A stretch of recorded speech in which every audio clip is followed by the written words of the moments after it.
Oh, and I let the timer run out. Oops. All right, welcome in to another Monday night live stream. Uh, Tonight we have some interesting topics to talk about. I'm hoping that you're all excited like I am, and hopefully you all engage and make this a lively discussion.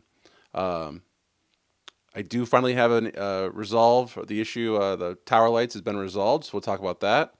And a couple things that I want to discuss tonight um, is virtualization versus containers, um, running your own VPN server, and the brand new, or at least new to me, XCP hyperconverged storage platform called XO Store.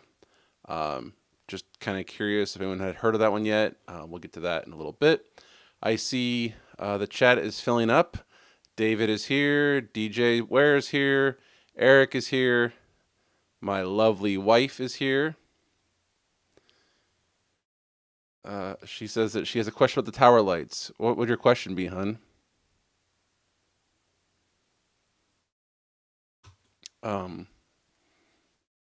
I see that Niels was here earlier. He'll watch the VOD content, which is I appreciate him watching the restream later. So if you are watching, hello.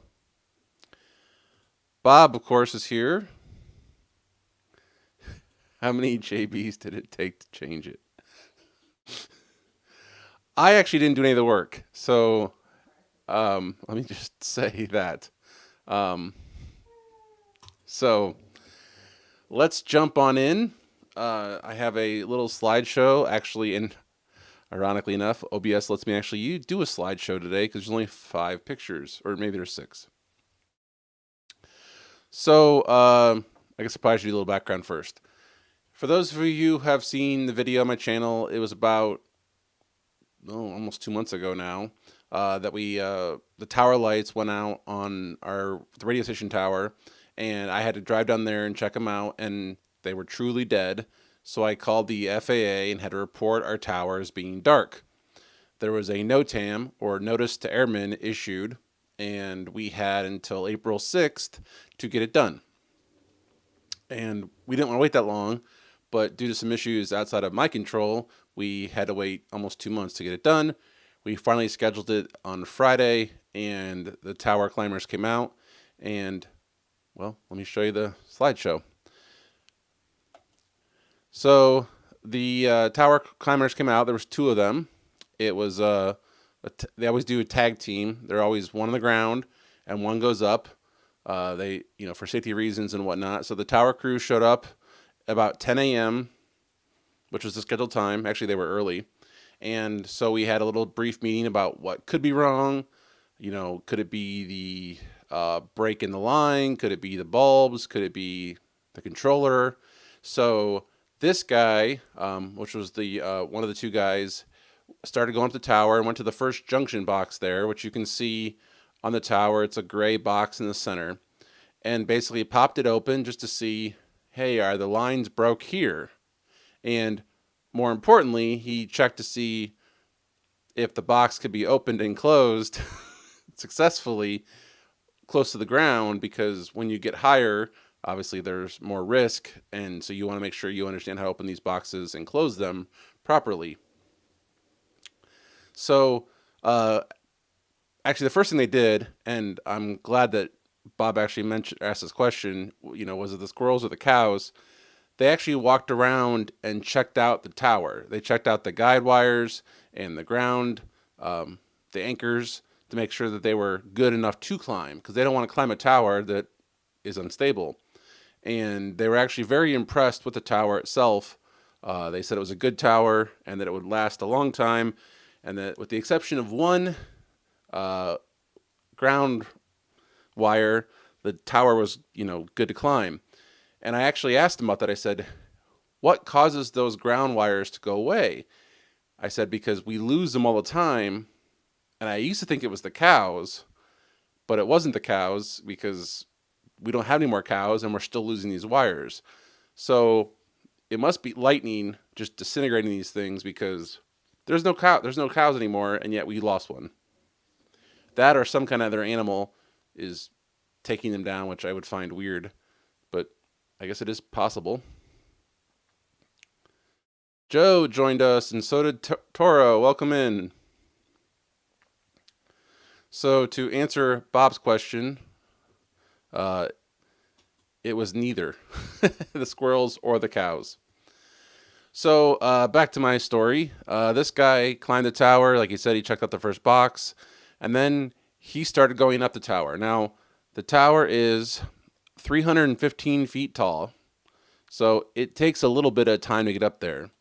And they have to tie off, each time they go up. So they have to, tie on, move up, tie off to the next height, and then pull their lower one off. So they're always connected to the tower no matter what happens.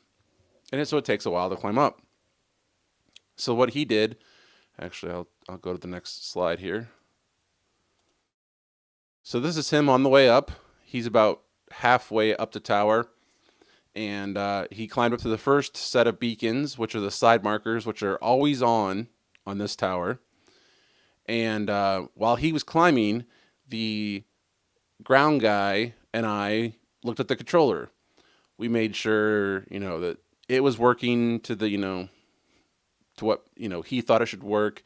He basically confirmed my work, which was basically plugging it in, measuring the output voltage, making sure there was continuity, or seeing if there was continuity. There wasn't continuity, so the bulbs were definitely, someone was breaking up top. There was no continuity on the, main feed going up or the neutral wire coming back down. So there's obviously a break somewhere.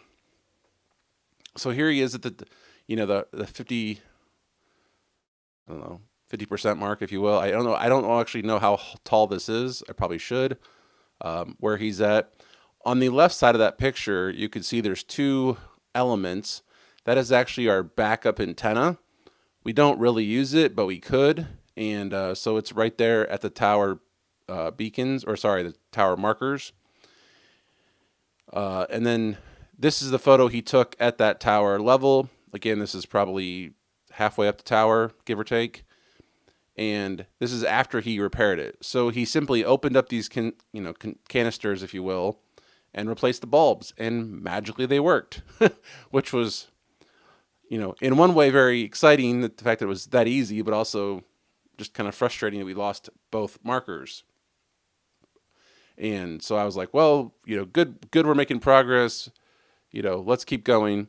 So he kept climbing and got to the top beacon, and this is what the top beacon looks like now with it glowing.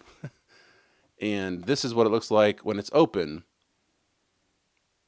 And so there's actually two beacons, or there's two light bulbs in it, one on the bottom part, one on the top part, and they both flash in unison. And I have no idea how actual big these are. I wish I had some dimensions to give you guys for comparison, but I mean, this is 315 feet in the air, and you can see the houses and barns behind it, how small they look. And so, Joe, I don't think his phone was tied off. I think he just had it in his bag.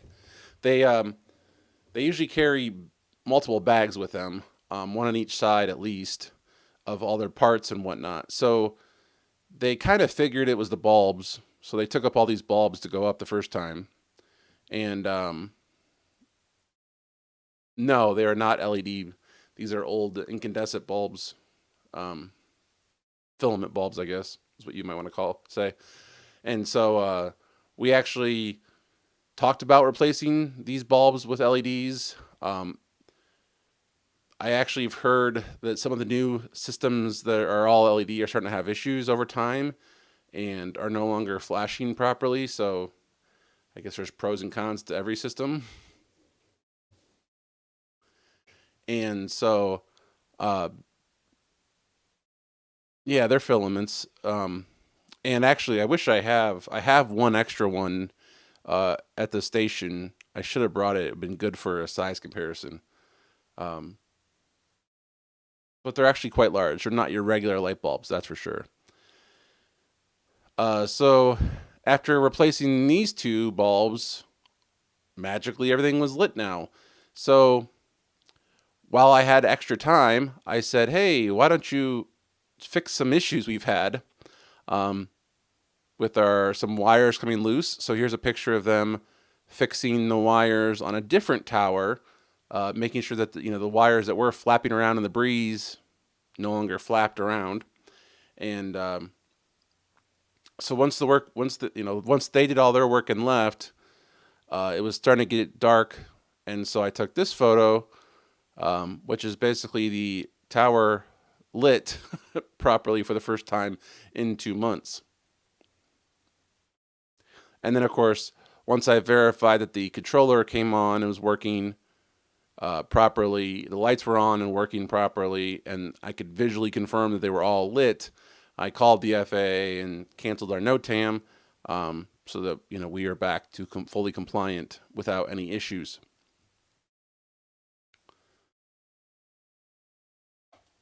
So that is our tower story.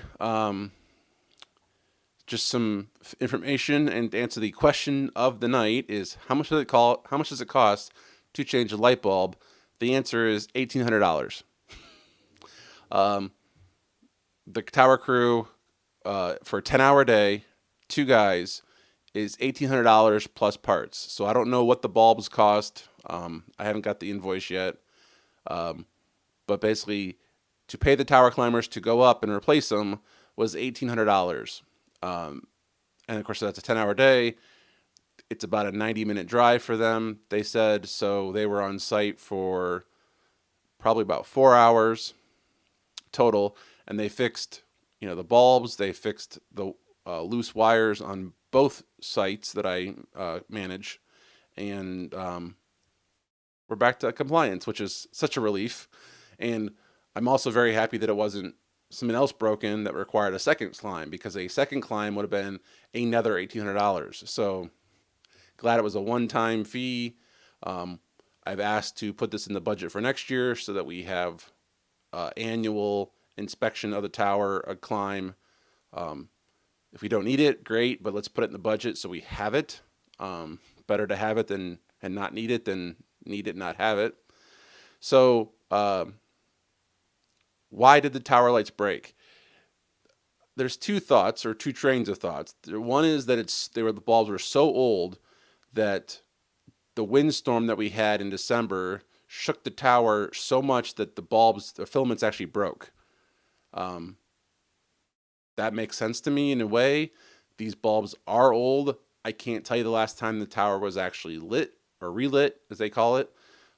So makes sense to me. And we had a windstorm about that same time that was, I think, 60-mile-per-hour winds. So it does make sense that the tower is probably just shaking so much that the bulbs themselves broke. And I am really falling behind in chat. Hold on. Toro says he wouldn't climb that if the light depended upon it. Well, I would, but I'm not trained, so I can't do it. But it actually sounds kind of fun. But yeah, definitely not trained to do that, and I think Haley would probably disagree. For me, climbing a tower, she says, "Oh hell no."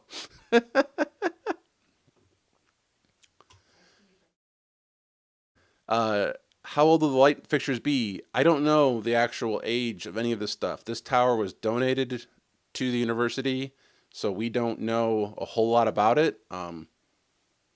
The guy who climbed it seemed to indicate it was 1980s when the tower was built. I imagine it's been relit at least 2 or 3 times since then, but I don't know the actual dates on that. There aren't a whole lot of records, unfortunately, at the site, and whatever records they had are gone. Long story, can't get into that, but basically, I'm starting all new. Yeah, the fixtures have been there, I would say, since the 80s, probably. You should put up a PTZ camera. That would be fun. If I do pay for a tower climb next year, maybe that'll be one thing I factor in. That would definitely be fun.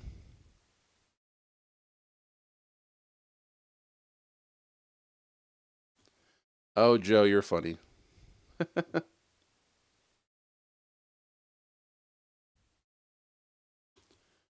Does the pre-climb inspection count as one of the required FCC quarterly ones? I don't know what FCC quarterly ones you're referring to. Could you explain on that, DJ? So the NOTAM is basically you call it in and you give them information over the phone, and then canceling it was literally me calling in and telling them to cancel the NOTAM. Um, and they keep a record of your initials and your phone number and when you called. So in theory, if there was an issue, they could call you back or verify, look you up and figure out who you were. Um, it's kind of based on the honor system, which is kind of scary in a way. Um, but it is what it is. It's old system, I guess, but it works. So a NOTAM is just a phone call, and you give them information about your tower and what the issue is, and they write it up. So canceling it was actually really easy.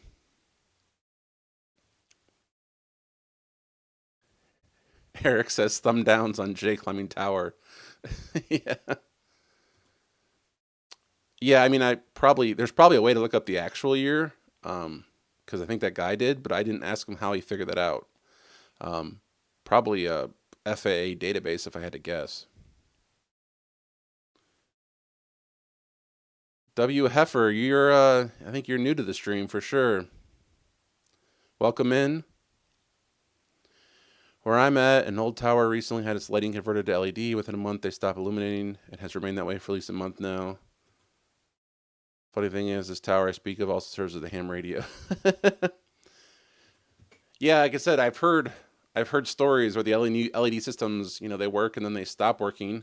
Um, I mean, they got to be high intensity LEDs to light up, and for planes to see miles away, and the constant strobe.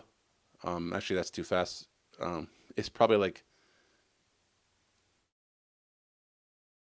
that, and it requires a certain amount of circuitry, and you can't just feed AC into it because LEDs don't work with AC. So that's a lot of DC conversion and power draw. These are straight AC, which is great. And the guy even told me, he's like, hey, if your controller ever dies, he pulled out 2 relays. He goes, this is all you need. These 2 relays is all you need to do your circuit.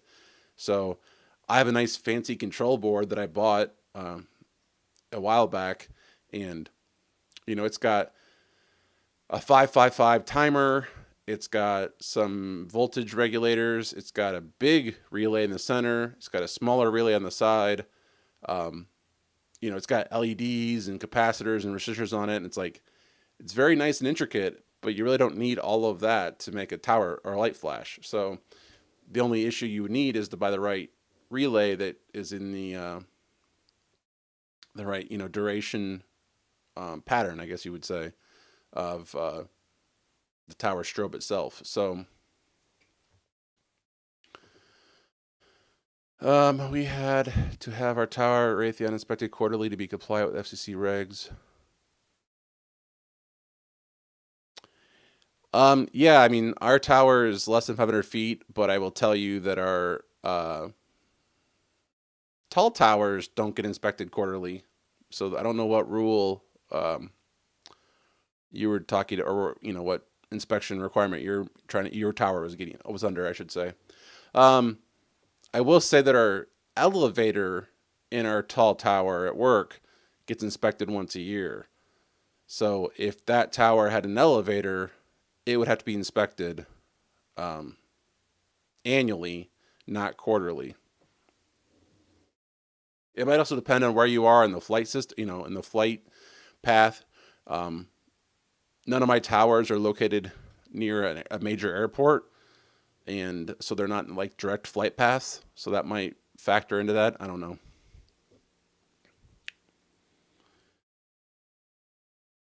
You guys are talking amongst yourselves.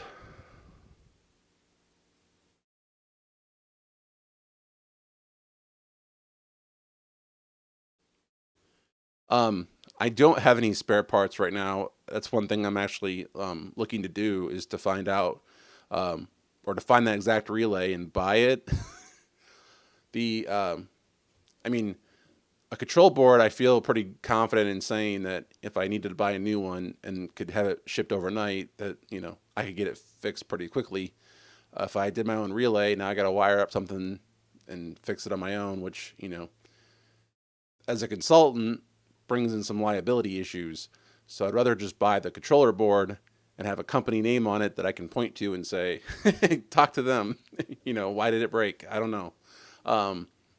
Like the tower climbers, I'm not going to go do that. I'm just a consultant. So even at work, we're not allowed to climb towers for insurance reasons. So it's nice to be able to say, look at them.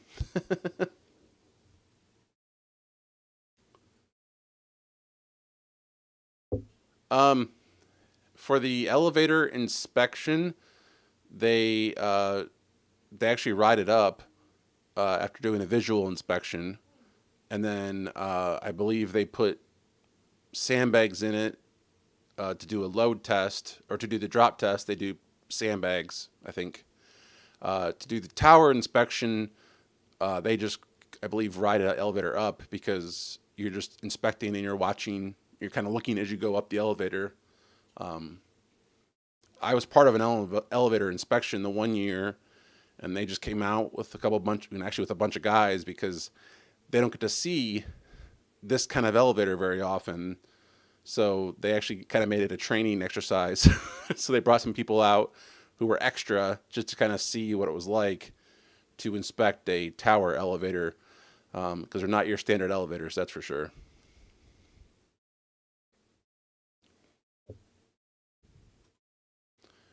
Oh, your tower was in the yeah. If your tower is in the takeoff or landing path, you probably have different rules.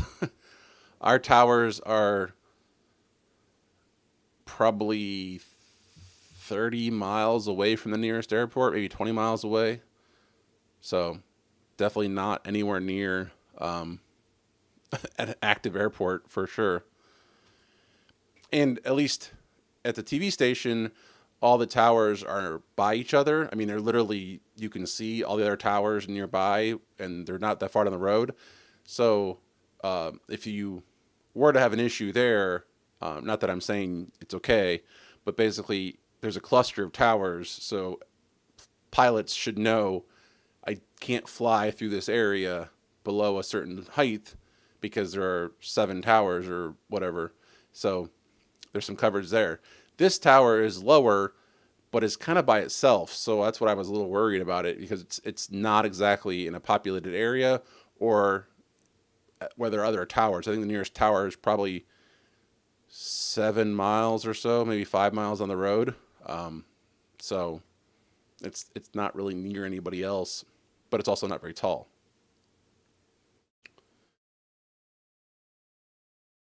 So, oh, the tower was 14 miles. Yeah, I mean, I could see where that might get inspected more often. So yeah, so there's the tower lights adventure. Um, any other questions on tower lights or towers in general? Uh, it was really nice to get a bunch of the issues we had crossed off and a bunch of the questions I had. Is a tower a good tower? Are we doing things correctly? Now I know all the tower lights are good and when they were replaced, so now I can factor that in. Um, got the loose wires fixed on both of our towers, which was nice. So the other thing I wanted to talk about. Oh wait, hold on.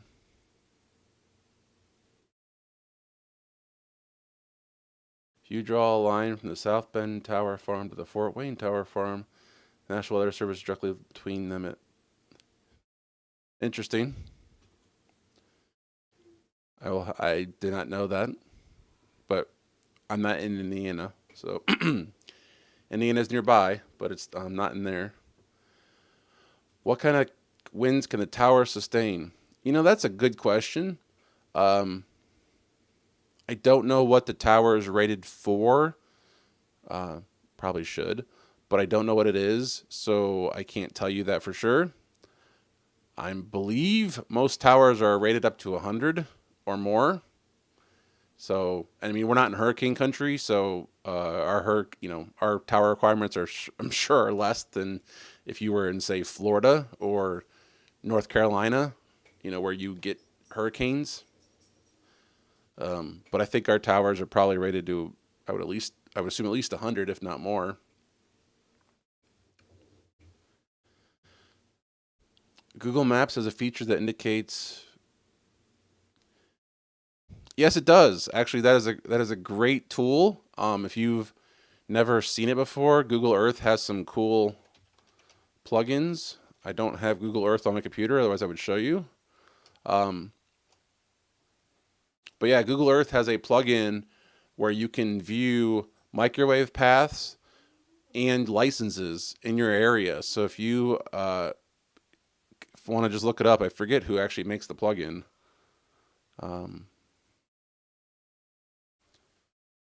What is that? Is it FCC Info? I think it is .com.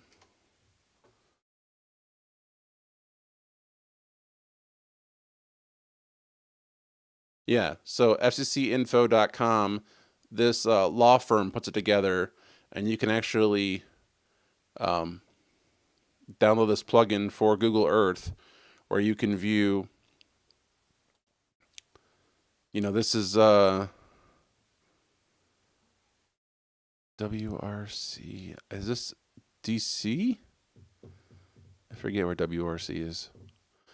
Basically, it kind of shows you. You can zoom into an area, and it'll show you, what licenses are there and what. So, little breakdown here. Can you guys see that? No, you can't. Crap.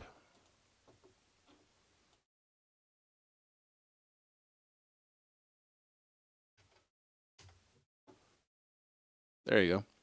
So, like I said, this is the plugin for Google Earth. You can zoom into an area and see your licenses. For example, this is showing the WRC TV site, which is in, I believe, DC. And so here you can see WRC has a license here. This WWTD, which is a low power digital, hence the LD, has a construction permit. Actually, looks like it has 2 construction permits. You see the WFDC has a construction permit. There is a FM station, which is WMMJ. There's also WKYS is FM. There's another TV station and another low power. Actually, there's 2 more low powers on this site. So, and yes, Eric confirms WRC is DC. So thank you for that. So yeah, go download this plugin for Google Earth. It is free to use. It is awesome. And as he was pointing out, is it William? I'm guessing Will Huffer, probably pronouncing that wrong. You can see the actual microwave path, so you could see what tower is pointing at another tower, and I believe you can click on what frequency it is. Wyatt, okay. So as Wyatt was pointing out, you could see actually the path, which is kind of cool. Oops. Very cool feature to see what's going on in the air above you or around you. Yeah, it's a good. Is why it says it's a good way to spend 4 hours. I could see that. I mean, we actually use that tool sometimes because we'll get notices that things are happening in our area, and it's like, well, what's that coverage pattern look like, or what do they do? And so you can actually click on that, and then you can see the coverage area of the station overlaid on Google Earth, and that's awfully very interesting too, to see like what areas, because not every signal is a perfectly round circle. A lot of them are directional, like my station, the radio station is directional, so we put power to the northeast and the southwest and protect, like basically we put like 0 power towards the northwest to protect a radio station that is about 45 miles away. So interesting coverage patterns. I think they do AM too, if I'm not mistaken. I think you can do AM, FM, and TV. Unfortunately, they do not do cell phone towers. That would be amazing to see, but that information is all very proprietary. I mean, I'm sure there exists somewhere. I don't know where to get it, and no one's made a plugin that would show that, but that would definitely be cool. Um, I remember this reminds me of a story. We had just moved in this house here 11 years ago, and we had like very bad reception, like cell phone reception. And I happened to notice that the cell phone tower about 2 miles behind me had vehicles there every day. So they were obviously working on the tower. And I remember calling Verizon and asking, "Are you working on that tower? And if so, when will you be done?" And they said, "Well, we can't tell you that. It's proprietary information. I can't even acknowledge that there is a tower there." And I said, "I can drive by and see the tower and see your vehicles there. I know you're working on it. I just want to know when you'll be done with it, you know, because my cell phone reception is horrible." So they actually sent us the, oh, what is it called? It's like the at-home cell phone tower replacement thingy. I don't know what it's called. Um, femtocell. I don't know how I femtocell. They sent us a femtocell and I used it, or we put it in the house and it uses your internet connection for cell phones. And then, of course, a cell phone um, is just voice, which is great. But over a DSL connection, which is what we had back then, it wasn't so good. So we were having issues with it one day. I just unplugged it. Cell phone reception was actually improved. And obviously, whatever work they had done on that tower had been fixed. Got rid of the femtocell. But oddly enough, it still comes back and shows up on my plan every once in a while. I'll see it on the cell phone plan, like, you still have one of these femtocells, and I'm like, I don't have it anymore. I've got rid of it years ago. Um, but so that's an interesting question, David. David says he used cell phone mapper. It works okay.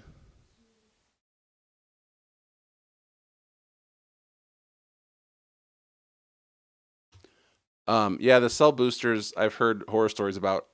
Also, funny story. We bought a cell phone repeater, like professional commercial grade cell phone repeater at work because our building is like half underground and cell phone reception is horrible, especially in the newsroom area. So we bought one of these professional cell phone antenna systems and we went to install it one day and magically it was gone. No one can find it. To this day, no one knows where it went. We have our theories, but they're just theories. But yeah, we bought it, and I want to say it was like $1,000 or whatever it was, and it just disappeared.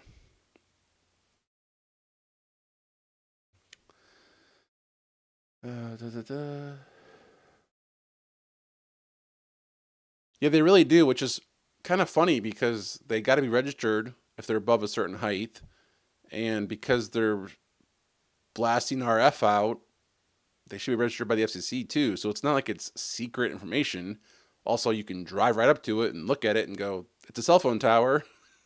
I don't know why they're so secret. Joe says Ashley was in the room and thought you were saying "dum dum dum" for the name of the cell phone. I heard that, Haley.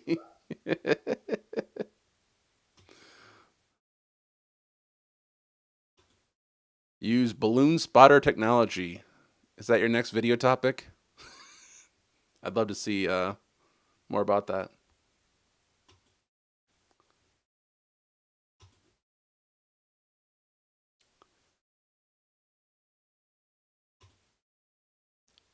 Anyway, okay, so yeah, femtocell spelled weird.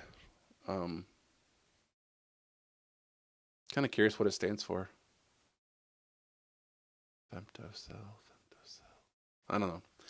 Anyway, so that's a tower story. Um, One of the other topics that I wanted to talk about was just a couple things that I've been thinking about recently. Um, I saw an email the other day for XO Store, which is apparently a collaboration to create virtual sands. Seems interesting. I kind of want to try it. I'm sure they're going to cost, charge you money when that actually is released, but XCP does open source their products, and so it'd be really cool to be able to do a hyper converged infrastructure at your house using open source products. I don't know if anyone's ever heard of this or not, but if you have, I'd be really curious to know, or maybe if you even tried it. I am a big fan of XCP. I run it here. So actually, I run it at the radio station as well. So be curious to know if any of you have heard of this or have tried it.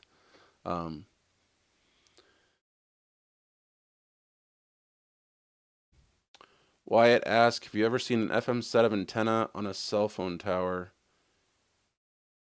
Yes, a lot of people actually co-locate stuff together. So it's almost always, at least whenever I've seen it, it's cell phone towers on a TV tower or FM tower that was there beforehand. So, the cell phone tower, the cell phone companies are looking to expand their network. They look around and see what's in the area. A tall tower obviously is a good place to put one. They don't go very tall because they're just doing that cell phone. They want to be towards the bottom of the tower. But existing towers are cheaper than building your own and faster to deploy. So a lot of TV towers, especially if they're in a metropolitan area, or FM towers, I should say, FM or TV towers will get cell phone towers or cell phone sites added to them as a source of income. TV towers, radio station towers, they love to have other tenants on them. I believe, I forget who mentioned earlier, but somebody mentioned ham radio. Some station groups will house ham radio stations for free. Some will charge them a small fee.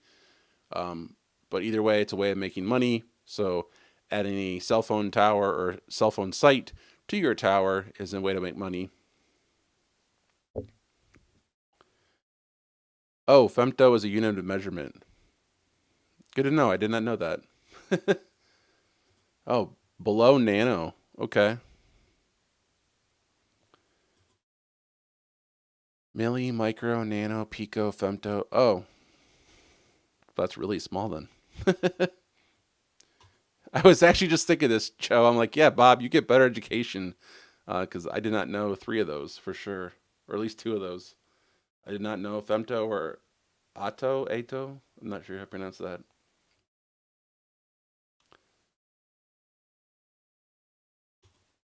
Yep, make that money leasing.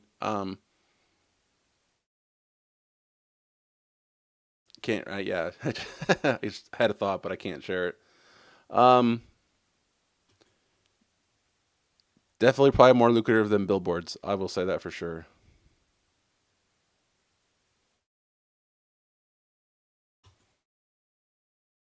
Wyatt, do you have a tower, or do you manage one? Curious. Um, so yeah, so XO Store. I'm curious. I may sign up for the beta. I have a spare server in the basement that I would love to try it on.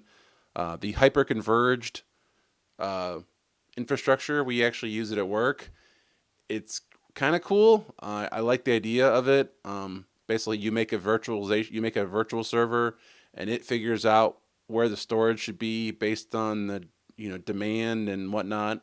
I think you can pick it. Like I want it to be all performance, but basically you can just make a virtual server, and then it figures out based on you know what you tell it, how many redundant copies it has, and it makes sure that both copies are not on the same node. So therefore, if one were to fail, um, we actually had that at work. We have a 5 node cluster of a hyper-converged system, and we lost a node, or at least the system said we lost a node, and no one noticed because it just kept running.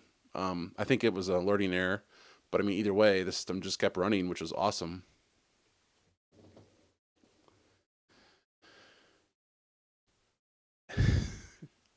Joe says he's never thought about wanting a tower until now. Yeah, you should definitely. Knowing where you live, Joe, you probably could make some money off of it.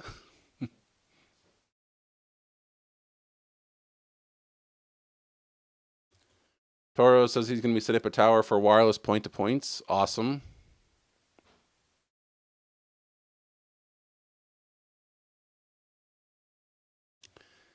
Joe says he needs one now. And he's going to call it Tower of Power.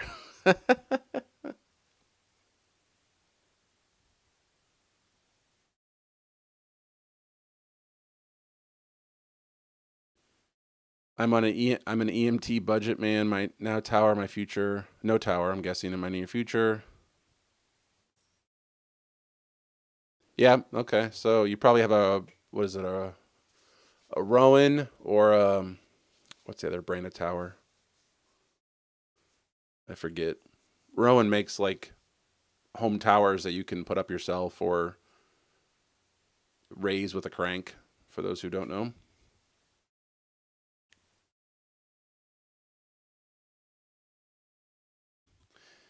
We stopped talking about hyperconverged in meetings. We go 30-minute rants. We just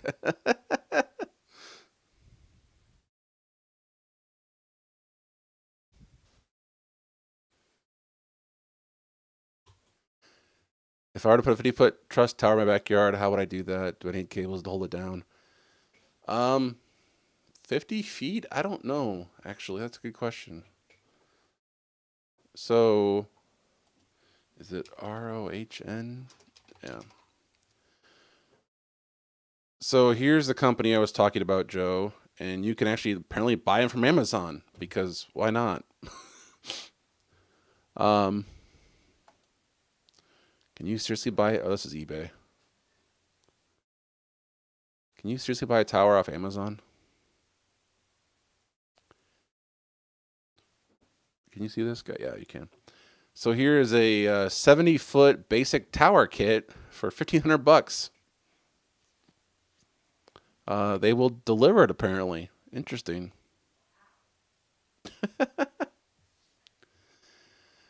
So yeah, here's a 11 1/4 foot face, or 11, yeah, 11 inches, I should say.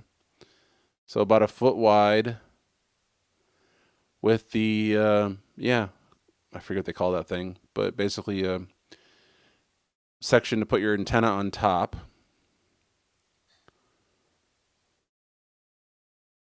I would hope there was guide wires on this, but I don't see one.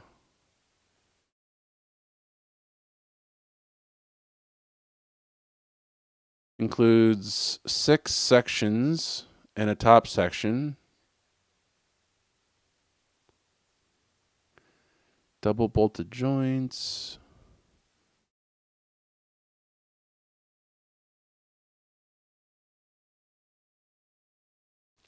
I would really think you'd want to put guide wires on a tower like this.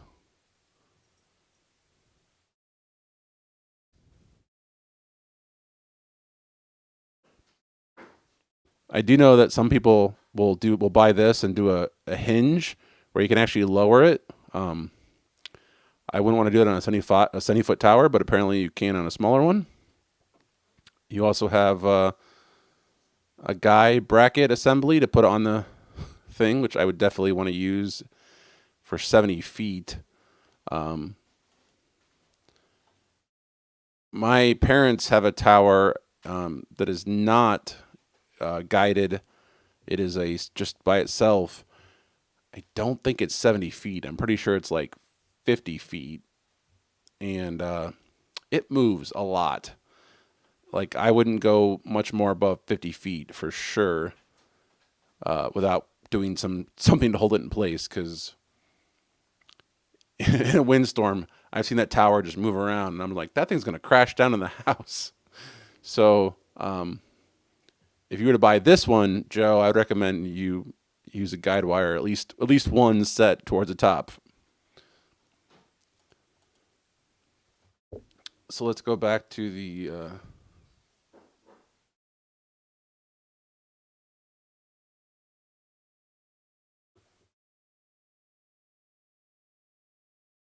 well, I'm glad that you learn a lot from these live streams, Eric.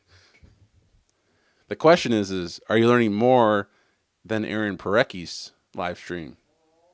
That's the question I have for you.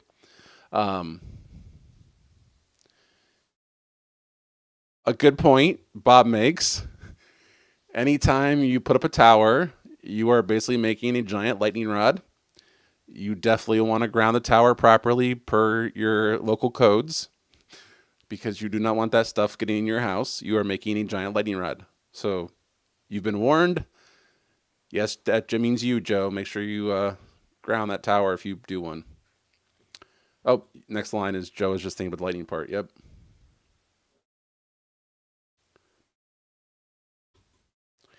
I was actually thinking that when I'm reading this going or looking at this thing going, there's not a whole lot of horizontal bars. There's definitely a lot of diagonals, which is good for structural, but not for good for climbing. I would sure hope it needs, or I would sure hope you'd use a bracket on a 70-foot tower.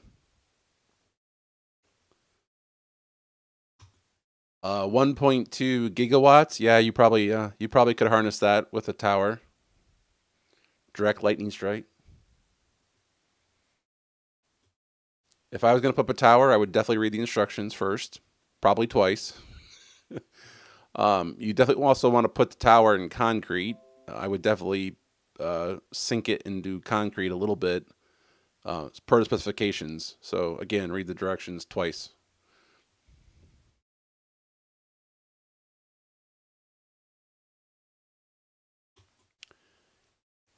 Yeah, 30 feet's probably what most people need just to get above, nearby houses or trees. You probably don't need a 70-foot tower, but you probably could get good reception if you did. If you put a TV antenna at the top, and if you put a rotator on it, which is a thing that allows you to rotate the antenna from the ground, you can actually aim your antenna. My parents had one back in the day. It kind of worked, but the new ones I'm sure work better. And you basically can rotate the tower whatever direction you want to get your best reception. So obviously very helpful if you're not sure which way to aim your tower or your antenna, or if you have, let's say, two different markets you want to get and they're opposite directions of each other, you could use the rotator to, point north and then point south if you want to watch, the other stations. Um, Joe, would you even climb a 30-foot tower? I'm curious. Haley does not think you would do it. Are you going to bed? No. Oh, okay.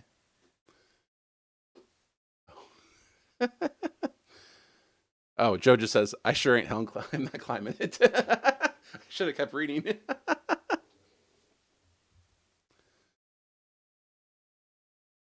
So Joe is setting this straight with his Canadian education. Oh, here we go. A gigawatt is one, followed by 9 zeros.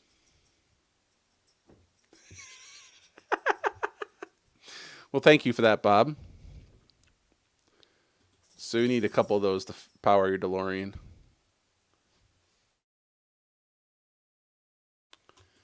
Tony asks, what are the chances of getting approval to put up a tower in your property in a residential area? Um, Actually, it depends. And if you have an HOA, I would say good luck. Hire a lawyer, but it can be done. The FCC has stated, and let me get up.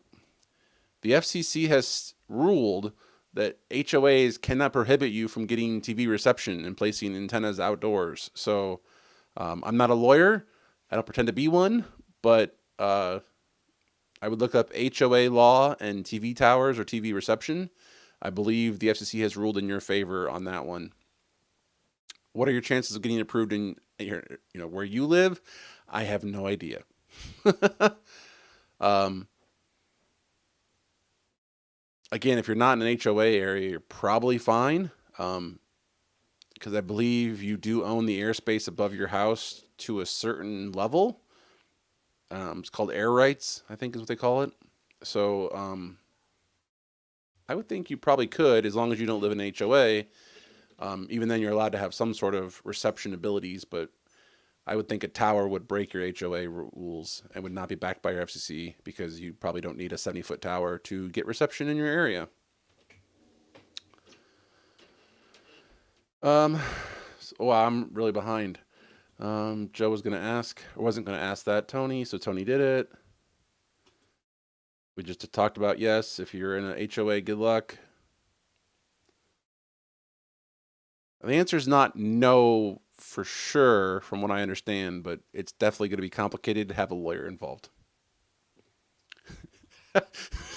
Where we're going, we don't need permits.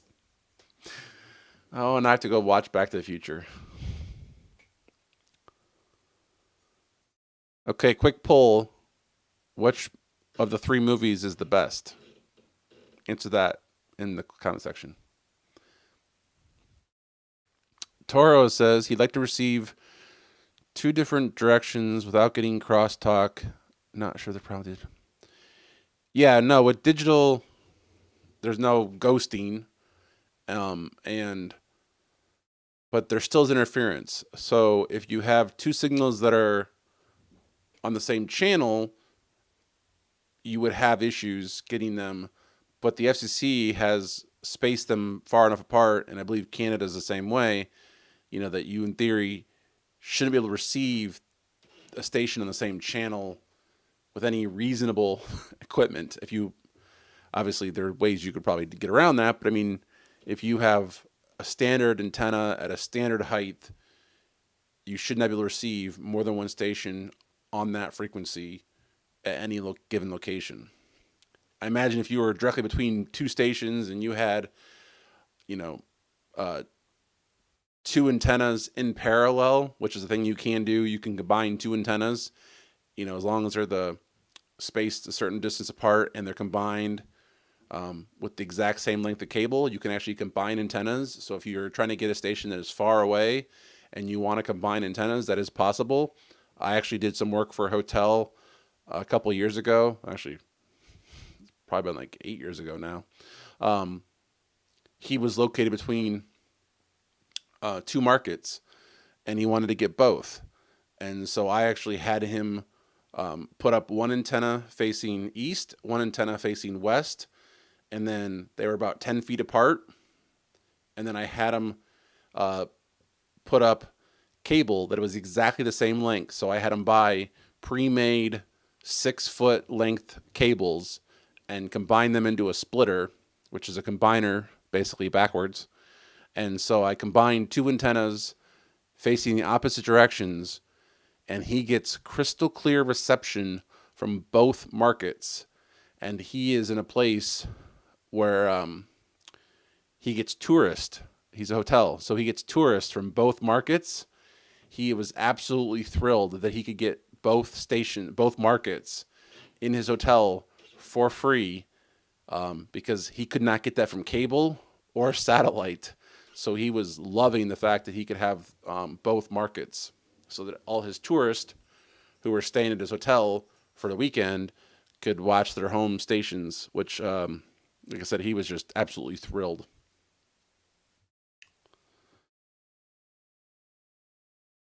Wyatt says he'll climb a tower for $10. I'd go up a little bit.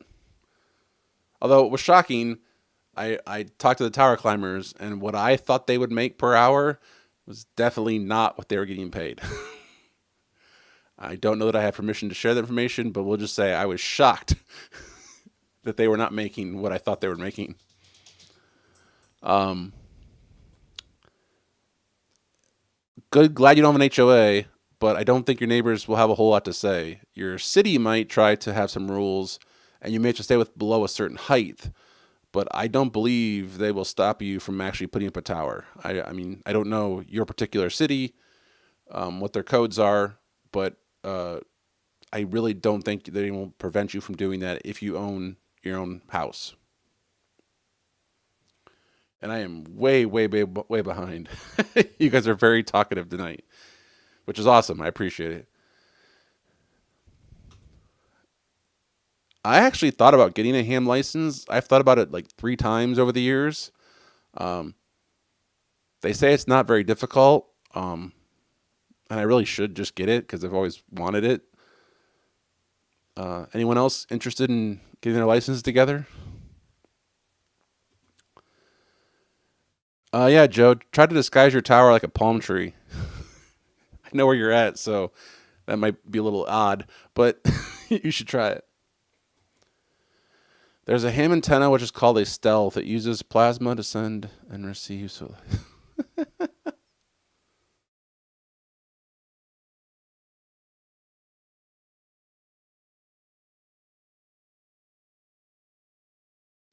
yeah, I would HO again. I don't think an HOA was HOA would stop a tower. I don't think it'd stop you from putting up an antenna. Yes, and like I said, I would. Your city might have some rules about how high you can go without a permit or a special application. Yep, air rights above, mineral rights below.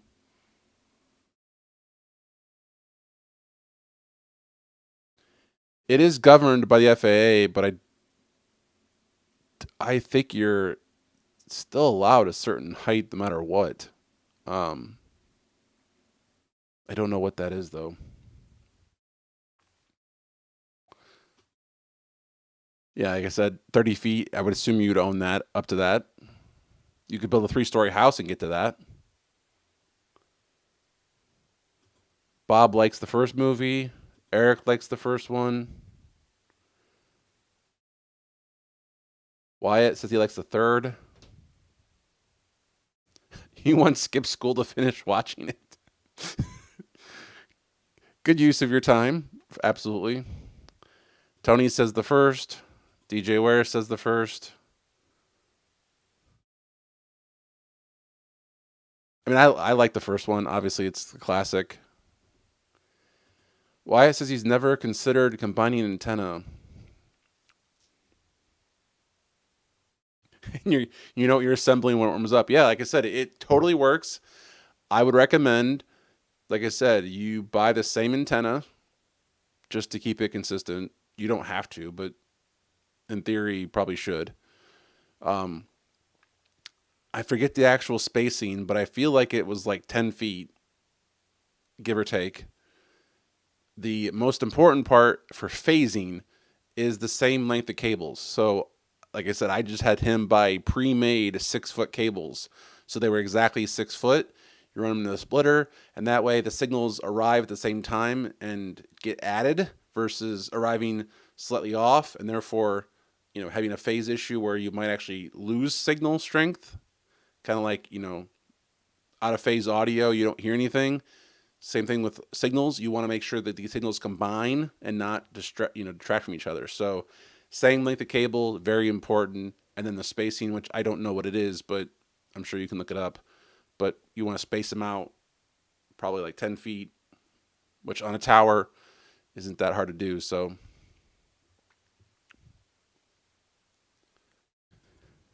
it's the falling that's expensive. Bob, you are full of lines tonight. Yeah, shoot first, beg for forgiveness. Always good idea.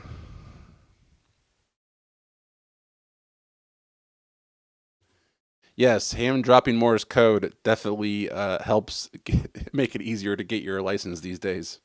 And we are at 1 hour, so everyone, you know, so I don't get to lose Joe as a subscriber. Woohoo!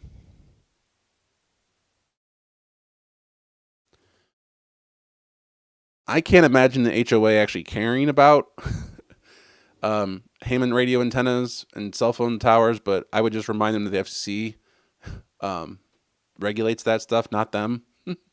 But again, I'm not a lawyer, so if you actually are going to fight an HOA, get a lawyer involved or move because I can't stand HOAs. So I wouldn't buy a house with an HOA, but that's just me.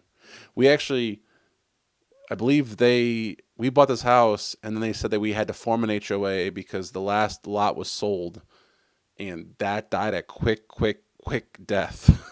The city was like, you got to do this. And literally everyone's like, no. And it turns out the mayor at the time lived in the subdivision that I live in. And so that died a quick death, which I was very happy about because I'm like, I'm not paying for an HOA. Like, I mean, I just, no.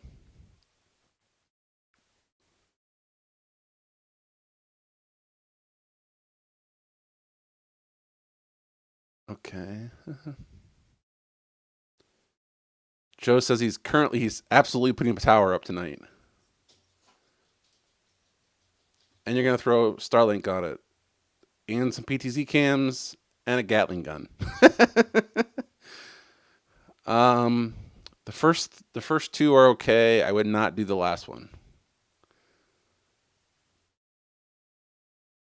Actually, Joe, what you should do is you should put some Wi-Fi on it and like see how far you could cover with a Wi-Fi access point, and then you can do a video on it. Oh wait, your channel doesn't do that anymore. Sorry, just had to.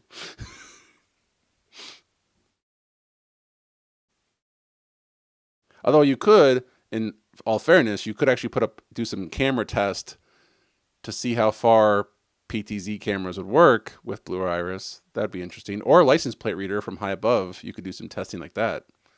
So that might be cool.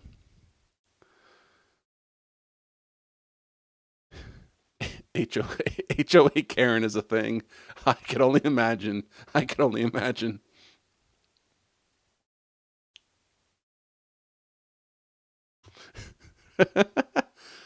Oh, why is that getting cut off?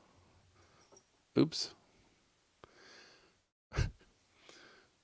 That's funny, Wyatt. That's funny. I'll pay for an HOA when they send someone to take my trash out. Yep, that's true. I don't think Joe's gonna make a potato gun. Low blow. Yes, it was. I'm sorry about that, Joe.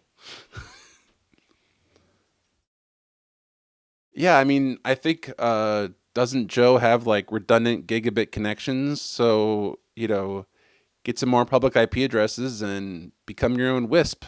I like Tony's idea.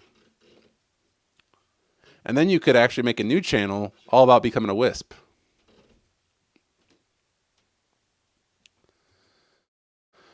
Watching Starlink. It would not surprise me if they programmed those satellites to do Morse code. That would not surprise me one bit.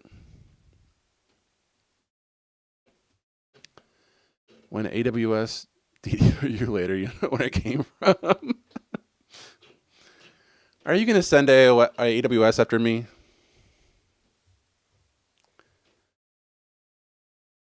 I mean, I guess you could. You probably have the power to, but TMNG, tower mounted Nerf gun. That's a cool idea. Someone should work on that.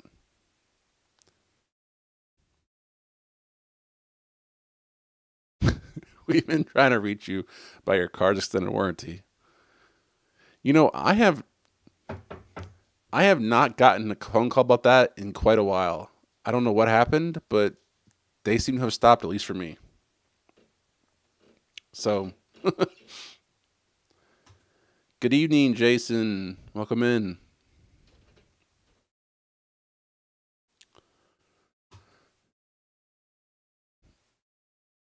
Jason, so the question of the night earlier was, what is the best Back to the Future movie? 1, 2, or 3? You got to answer down below, or I'll have Bob kick you out.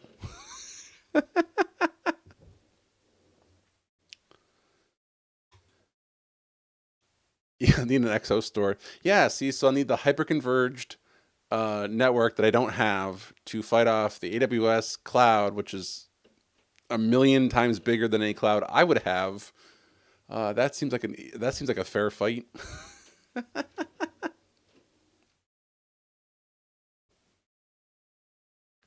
I mean, sorry, I'm just to go back to this XOR store comment. So, like, I truly love the idea of being able to just add a machine to the pool and have it divvy up the resources appropriately based on the virtual machines that are running at the time. I just think that it sounds so cool, especially if you can do it open source. But I was looking into OpenStack because Learn Linux TV's been doing videos on OpenStack, but that doesn't seem to be do as much as I had hoped it would, or at least not as easily as they make it out to be. I know like you have to like do a git clone to install it, but I'm not quite sure how you combine multiple servers into one, and I've never played around with it yet, but that may be a topic we get on too. OpenStack, I don't know.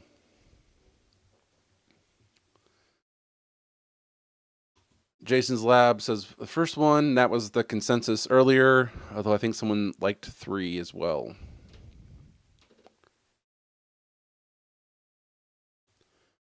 Oh, you got rid of your redundant connections since they're both fiber.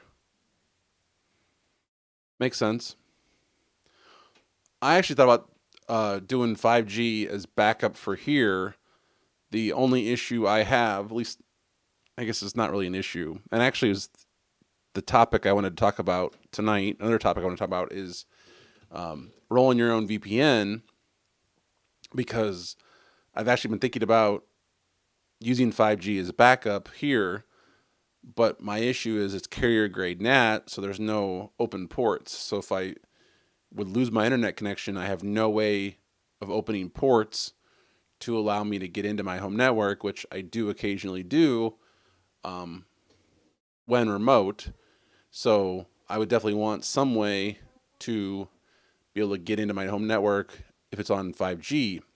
So one of the things that I was considering doing, and I guess this is one thing I had a question for you guys, is, I see those videos on Cloudflare tunnels and whatnot. Should I do a video, or should I try to do that with pfSense? Because I use pfSense in my router, and so I was wanting to do a Cloudflare tunnel or something like rolling your own VPN to allow external access to the home network when on 5G behind carrier grade NAT. I know, people would say, head or tail scale, as David just says, but I don't want to run a piece, I guess I could, I probably should do it that way, but I guess I like the more techie solution of just doing it yourself as opposed to just installing a client that makes it easy. So I'm just curious of your thoughts, because I would love to have some sort of server in the cloud that would open up the connection. I could hit that for multiple reasons, because I have thoughts that I don't want to share, but basically I have reasons I'd want to hit a public IP address that'd be forwarded to my home network no matter what. So I'm thinking that Tailscale won't work because I can't install a plugin and I can't install WireGuard either. So I want to be publicly accessible that would work no matter what. So that's why I'm thinking about rolling my own VPS or virtual private server that would then point to my home network. So I guess I'm asking for your thoughts on that while I play catch up on the phone, play catch up on the chat.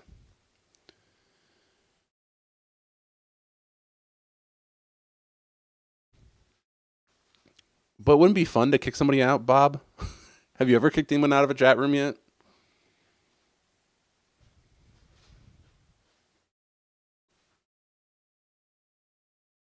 Yes, I just saw that video too. It got recommended to me. I watched it. I was unamused.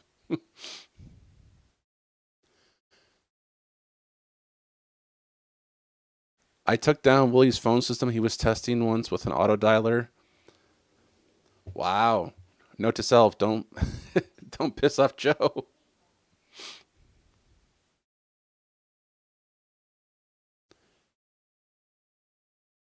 Yeah, I've heard about OpenStack a while ago and thought it was dead, and then Jay from Learn Linux TV's been doing a series on it, and it seems interesting, but I haven't really played around with it yet.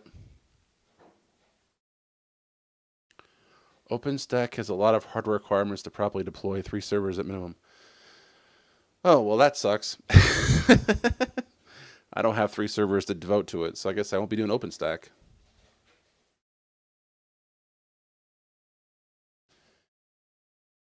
Yep. Don't usually watch him, but I did, and I was unamused. I'm not currently behind carrier grade NAT. I have a cable modem, but my backup would be behind carrier grade NAT.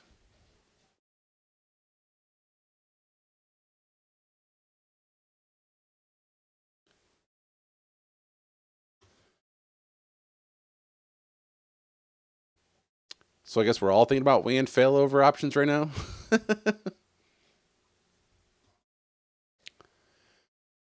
We will build you a PFSense with failover. Who are you? Are you talking about to me or Tony? I'm guessing you were talking about someone else because I already have PFSense. I just need to get it to do failover with WireGuard.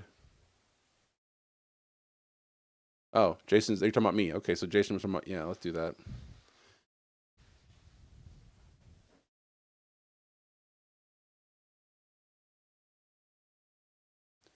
Your carrier grade NAT on fiber? That's actually surprising. Who's your ISP? Is it local? Like, is it a local small company?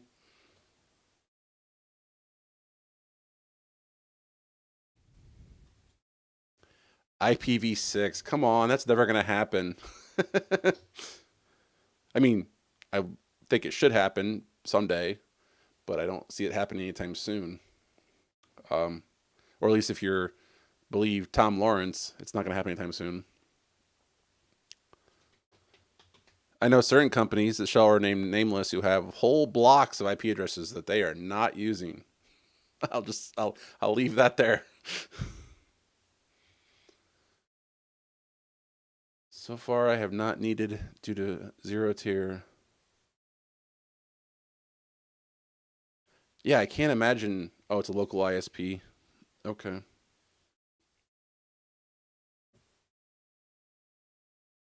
I have the same opinion that Bob does.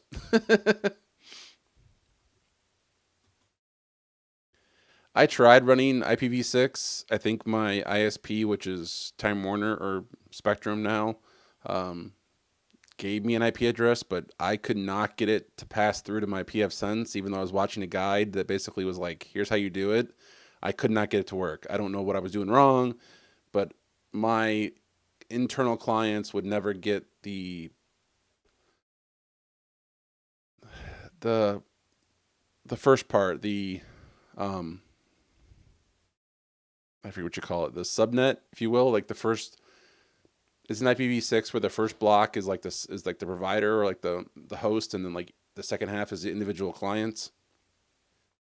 I could be completely wrong on that, by the way. I am not an IPv6 expert at all.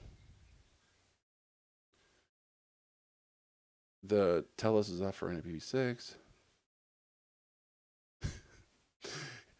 Like, of course, IPv6 will become popular when IPv8 comes out.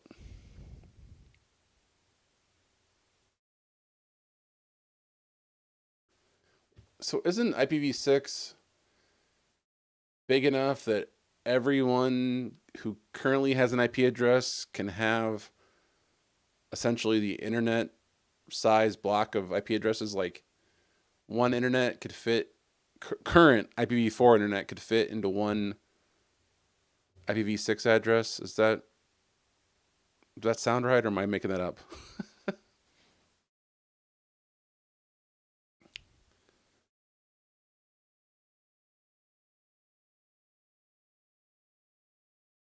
J&K Radio is seeking a client.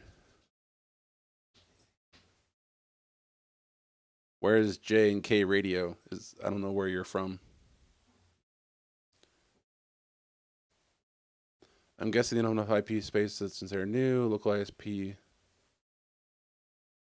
I mean, it makes sense. That's why I immediately thought that you were probably a local ISP, because the only way I could see that working is, yeah, if you're a local ISP with carrier grade NAT, because you probably can't buy a big enough block that makes it effective or useful, I should say.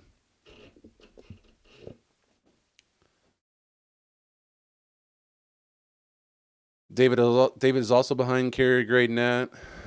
Head scale on a VPS works good. Self hosted.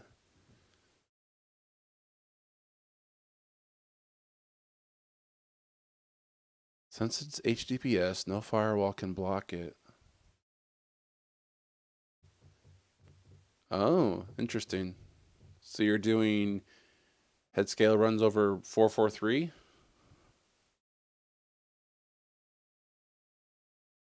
Hmm.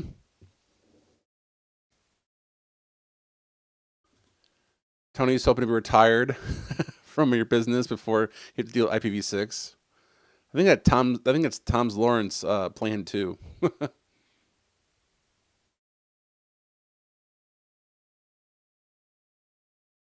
I was curious was did both of them do it or just the one that you dropped? And if you dropped the one that doesn't do carrier grade NAT, was it cheaper or more expensive? I'm guessing more expensive.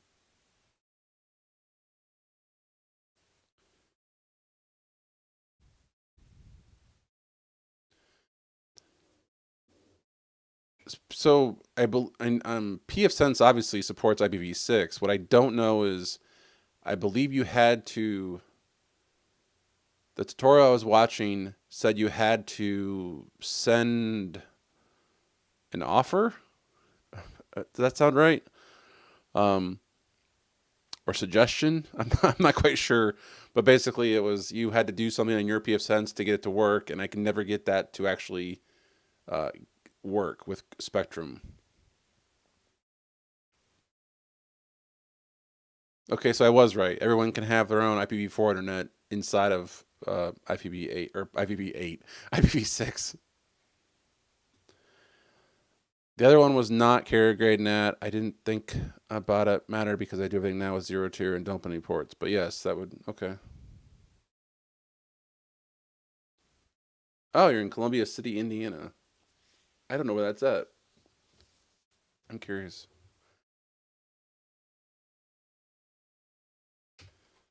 Columbia City, Indiana.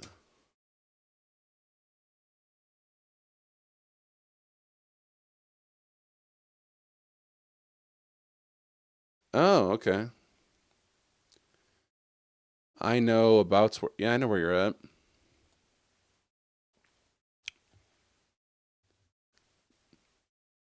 Wyatt, my family and I used to go to Kendallville every year for a bluegrass festival. So that's interesting.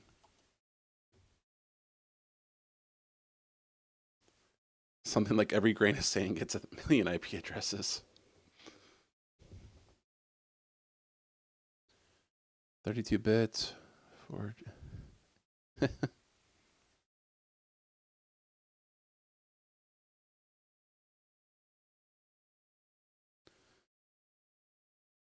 Oh, that just sounds bad.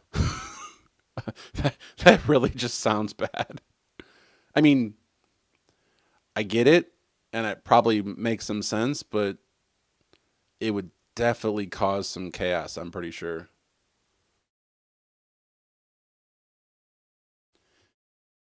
Yes, the relay, when a direct connection can be established and the actual negotiation runs over 443. Okay.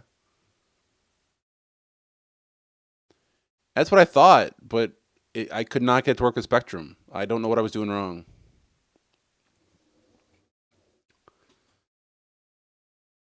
Yes, you are smack dab in the middle of both of those markets. I believe they call it Kendalltucky, is what I was told by people from Indiana. They call it Kendalltucky, not Kendallville. Is that a thing?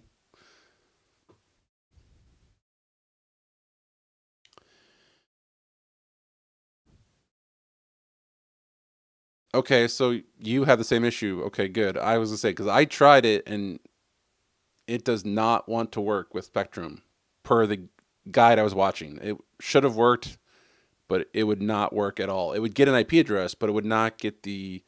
And I know I'm saying it wrong, but like it would not get the subnet or not get the header. I don't know what a way to present it.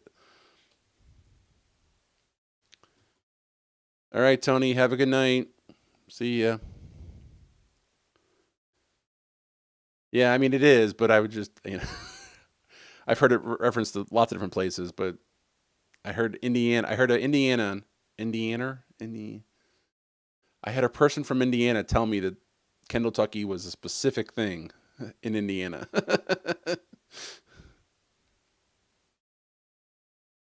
Oh, so Bob can't use IPv6 either. Okay. Prefix. Thank you. That's the word I was looking for. Prefix. Yes. When I was doing PF Sense with Spectrum, I could not get the prefix to be loaded, and therefore I couldn't share it with my clients internally. So the router would do PF Sense and could ping, or the router would get IPv6 and could ping things, but my internal clients could never get out. I don't know why. or never get the address to get out, I should say. Yes, that's exactly what it was. Is Spectrum would not. I was trying to give it a prefix hint, and Spectrum was like, "Don't care," or was ignoring it or something. I was very frustrating to say the least because the video was like, "Here's how easy it is," and it totally did not work.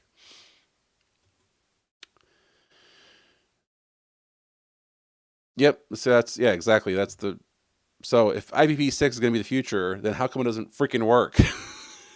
I mean, like, come on, people. I tried to make it and it didn't work. Yeah, I forget what I was trying to get, but um, it didn't work. So, alrighty. So it's 10:23 Eastern time.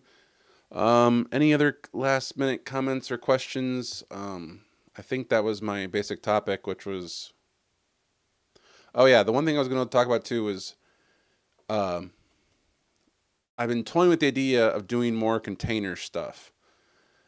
I never have really played with containers. I mean, I play with them, but I never really use them. I would spin up a container and then destroy it and then forget about it.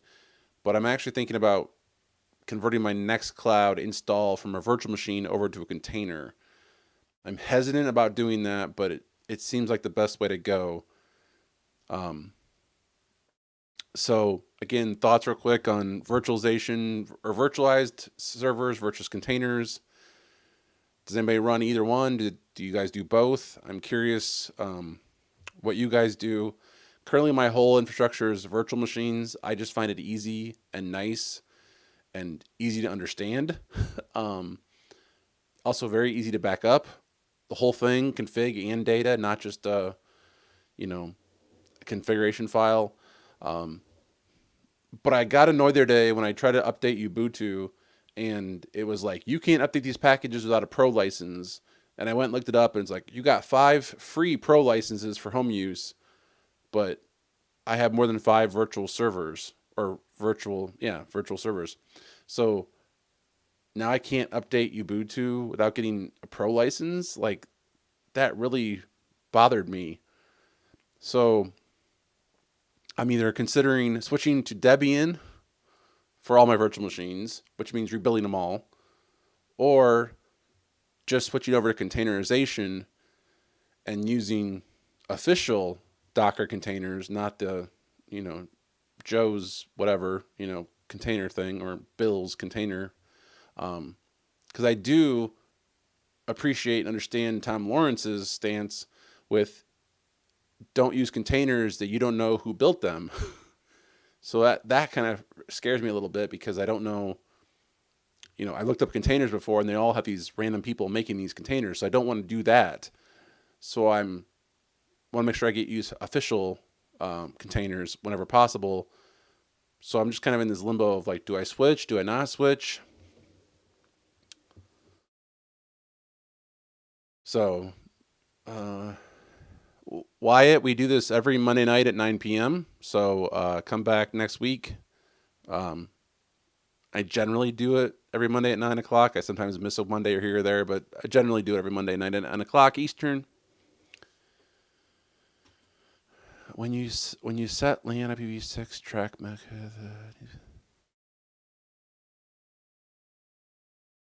when you set track interface for LAN client, the prefix needs to be 0.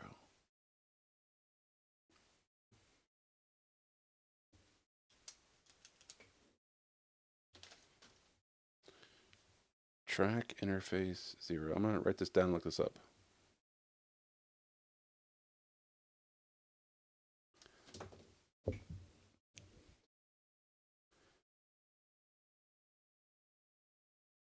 So wait, so I just need to update to the latest version and then I get all the updates for free?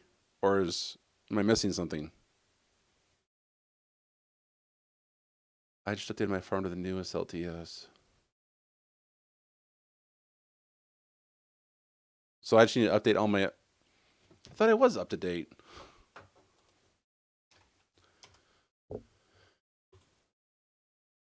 Oh, well, thank you. I appreciate that, and maybe I'll see you around here again.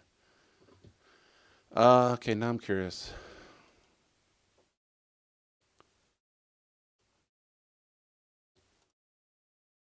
My next cloud is 2004. My Nginx is 2004. So is Plex. So is Unify. I guess they're all old. So is Zen Orchestra. Oops. I could have swore I upgraded those. I guess not.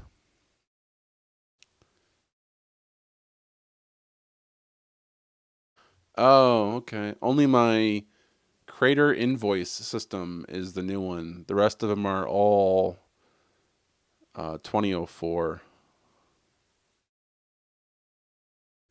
Interesting. Okay. So if I do, you log in my new one.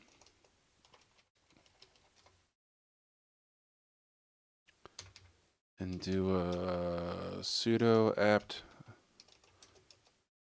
update and sudo apt.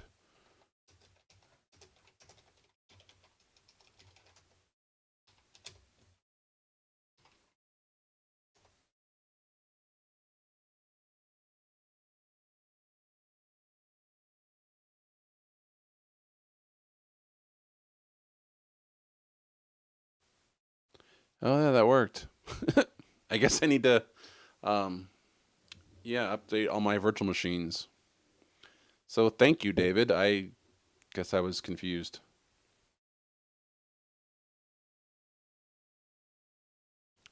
So yeah, so you were based on what I'm testing right now, it sounds like I just need to um, upgrade each one to the latest LTS, like you were saying. So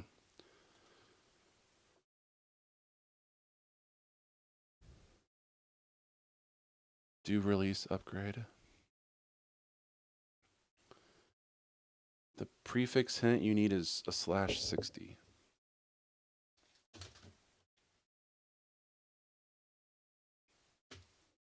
All right, I will look that up because I did want to play with that. I did want to actually get IPv6 to work, um, just to actually see if it actually did work, and I just could not get it to work. So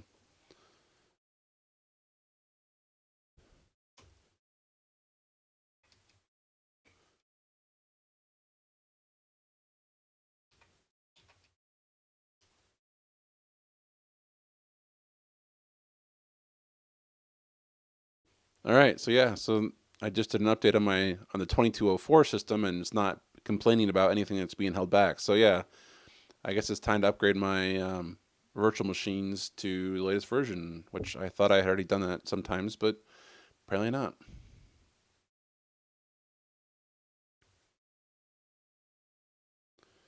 So I will definitely do the I will definitely back them up and then do the upgrade for sure. Yep, you and me both. Maybe we'll try that on my next live stream.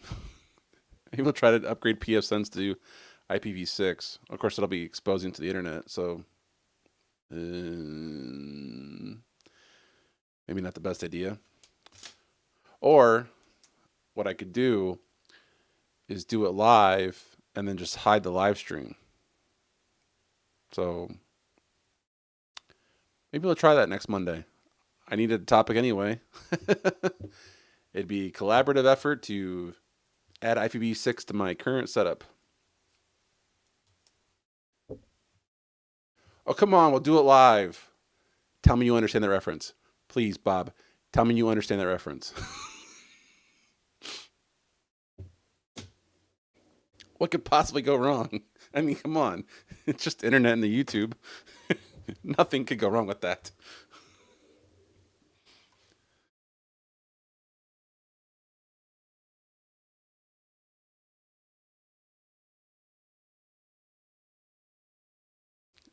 See, oh, good. You all get it. Everyone gets it. That's awesome. I love it. Um, I mean, you could, I guess. Um, I wouldn't appreciate it, but you could.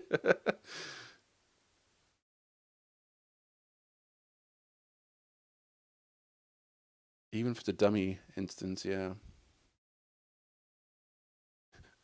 All your changes are live. Yeah, I didn't want to go, I didn't want to go full. I just kind of wanted to embrace the concept.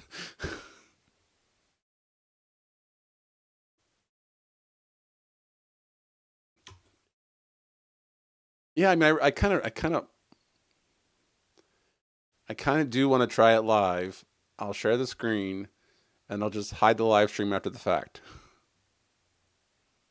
Or I'll go downstairs, power cycle the cable modem, and then it won't matter because I'll be on a new IP address.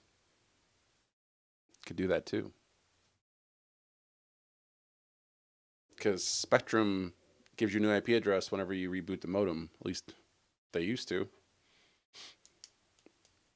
How about I try that out first? I'll reset the modem one day, verify that I can get a new IP address. We'll try it live, and then I'll reboot the modem after the live stream. How about we try that? Because I really love to have some help and get it to work. And obviously, Bob would love to have it, some help with it. So we'll see if we can make it work. Yes, like I said. And Eric, I don't think you ever answered my question. Do you get more out of this live stream than Aaron Parecki's live stream? Just curious. Or Tech Condos. I think you watch Tech Condo too. You don't have to answer that if you don't want. I'm just curious. Yep, double check the modem. Stream from your cell phone. Play with PSN to the cable modem. Yeah, I could do that. Yeah, I could totally do that.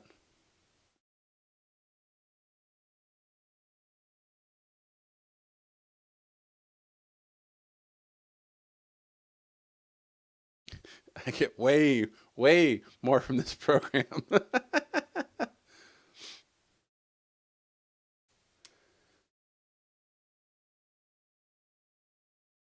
Joe's Wyatt's new role model. What did I miss? Oh, effing thing sucks.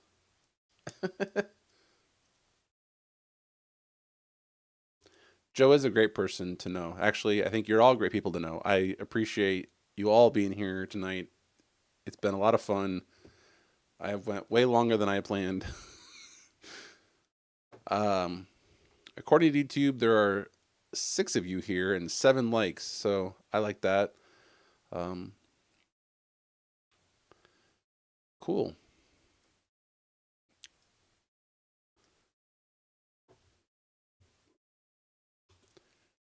I was thinking about that actually. Doing on a Zoom call. You want to do next week's live stream on a Zoom call, or the IPv6 thing on a Zoom call? This is there's that Canadian education, Bob. Actually, no, because you didn't convert 35 minutes into decimal.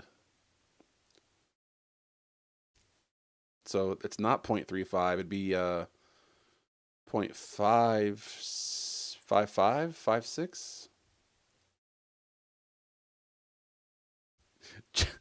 Joe units close to a fathom. Oh,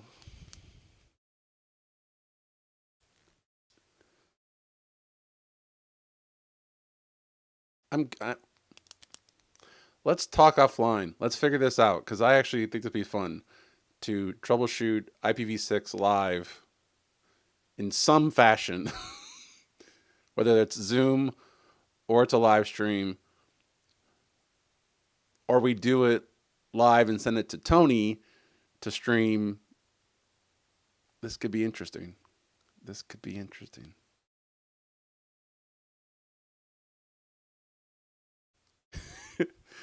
There we go. We got a new unit. Joe approved units is Jaws or Jaws, however you pronounce it.